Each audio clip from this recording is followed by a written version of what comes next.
జనసేనకు బలం లేదు, ప్రత్యర్థులతో తలపడే సత్తా లేదు, టీడీపీని నిలువరించే స్థాయి లేదు, పార్టీ నిర్మాణము లేదు.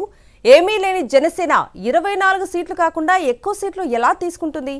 ఈ మాటలు అన్నది జనసేన ప్రత్యర్థులు కారు, ఆ పార్టీ అధినేతే. తాడేపల్లిగూడెం సభలో పవన్ వ్యాఖ్యలు చూసి జన సైనికులే సిగ్గుపడుతున్నారు. సొంత పార్టీని తిట్టేవాడికి నాయకత్వ లక్షణాలు ఎక్కడివని చర్చించుకుంటున్నారు. ఆయన ఒక నవ నగరాన్ని నిర్మించిన వ్యక్తి, ఉపాధి కల్పించిన వ్యక్తి,